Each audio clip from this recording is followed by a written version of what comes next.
In this video, I want to do one example where we have multiple components of the conservation of momentum to get our resulting force.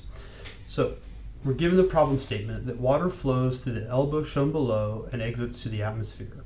The volumetric flow rate is 0.015 meters cubed per second. The gauge pressure at the upstream end is 2.3 times 10 to the 5th newtons per meter squared. The diameter upstream is 10 centimeters, the diameter downstream is 3 centimeters, and we're told we can neglect the weight of the fluid. And we're asked to find the upstream and downstream velocities and the horizontal and vertical components of the resulting force on the control volume.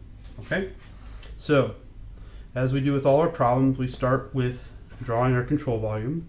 We're going to pick one that's perpendicular here, then travels along the edges of the nozzle, as you might expect,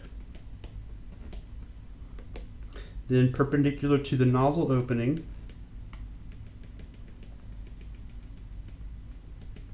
that, and we'll label this 1 and this 2. So there's our control volume, and it has two surfaces we need to worry about when we calculate our fluxes across them, because the rest of them has zero flux because they're solid boundaries. We're also given that the positive x direction is moving from left to right and y is positive up. Okay? So next step, let's start with A. So A, we want to solve for V1. Okay, so let's think about the flux across V1, or across that control surface at 1. It's going to be the volumetric flow rate or the velocity times the area, right?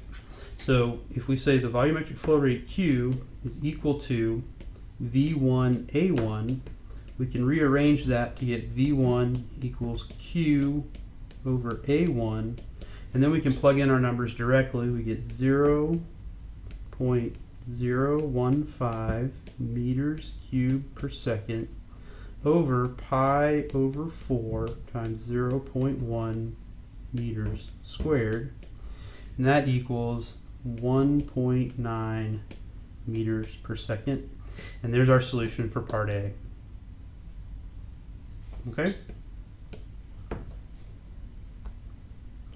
Part B is going to be identical, so if we do part B, we're going to say V2 is equal to Q over A2, which is going to be equal to 0.015 meters cubed per second divided by pi over 4 times 0.03 meters squared. And that's going to be equal to 21.2 meters per second. And there is our solution for part B. So it's very straightforward. Before we move on to part C, where we know we're going to have to calculate the horizontal and vertical components, we probably should go ahead and separate out V2 into its horizontal and vertical components, because we're going to have to do it later regardless. So let's do that. So we have the flow velocity at point 2 is something like this. We have Vx here at 2, and then V2y, and this angle here is 40 degrees. Okay, so now we can say that V2 in the x direction is equal to V2 cosine of 40. Similarly, V2 in the y direction is going to be equal to V2 sine of 40. That's just some straightforward trigonometry, and we get this is negative 16.2 meters per second, and in the y direction negative 13.6 meters per second, and that comes from the fact that we have drawn our x and y positive to the left and positive up, and so those are negative values. Okay, so the next step is going to be to apply the conservation of momentum in both the x and the y directions. To get the sum of the forces in the different directions, we need to draw our forces. So let's go to our control volume and now treat it like a free body diagram. Well, we have some resulting force, Rx, and some resulting force, Ry. That's what we're asked to find. Okay. And then at this surface here, we have P1, A1. There's a force there. And then the surface here at the nozzle, this is P2, A2. But P2 is equal to P atmospheric, which is equal to 0 gauge. So this term is 0. We don't need to worry about it. Okay? So those are our forces. Now let's go to the conservation of momentum in the x direction and find our resulting force. So this is C. Okay. And so we're going to say we want to find Rx. So in the x direction, we're going to say that the sum of the forces in the x direction is equal to the time rate of change, the integral over the control volume of rho u dv plus the integral over the control surface of rho u v dot dA. Okay. So, some of the forces in the x direction. Go back to the free body diagram. We have P1A1 plus Rx is equal to, and we know that the system is steady, so the first part of this term, this is 0. That makes that easy. Then we need to get the momentum fluxes across those two components. So here, at surface 1, we have rho. We have U1, so we have V1, because it's in the U direction, the positive x direction. And then we have Q, which is simply V1 times A1, which is V dot dA in this case. So because it's oriented with the x direction, it's just V times A. Okay? Plus, in this case, we go to the second nozzle, the second surface. We have rho V2, because we've aligned that surface perpendicular to the nozzle.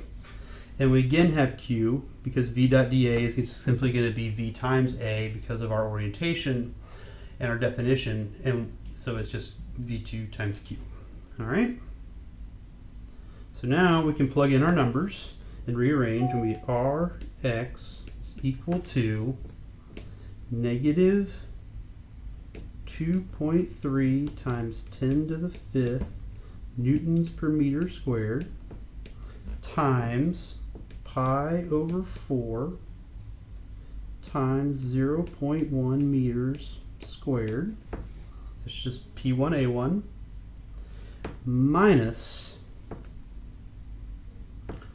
rho 1,000 kilograms per meter cubed times the velocity 1.9 meters per second V1 times Q 0.015 meters cubed per second. Okay. To that, we're going to add 1,000 kilograms per meter cubed times negative 16.2 meters per second. So now I'm plugging in just the x component of that V2 times 0.015 meters cubed per second. And so that's why we went ahead and separated it out. So really what I should have written here is this is V2x. Okay. We can plug that into our calculator. We get Rx is equal to negative 2,078 newtons. And so that's the resulting force that's applied to the control volume. And it makes intuitive sense.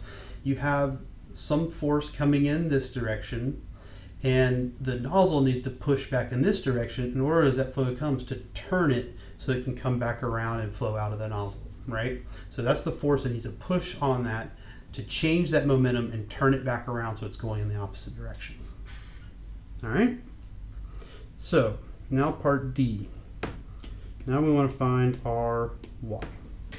Okay, so now we're going to say the sum of the forces in the y direction is equal to the time rate of change, the integral over the control volume of rho v dv plus the integral over the control surface of rho v dot dA. Okay. This is pretty easy. If we look in the y direction, the only component in the y direction is ry. So this is just ry. And that's going to be equal to negative rho v1q plus rho v2yq. Okay.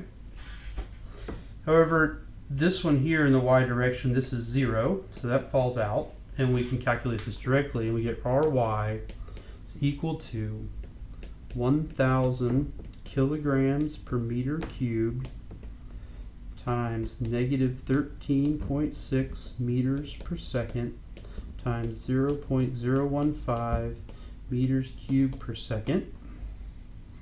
And so ry is equal to negative 204 newtons. So our final two answers for this problem, right here, and then for the one before it are here. Okay? And that makes sense again, as the flow comes from left to right, it needs a force to push on it to get it to slow down and start to turn, and then it needs a force to push on the top to turn it around. Okay? So it makes sense. All right, in the next example, we'll deal with a spatially varying velocity.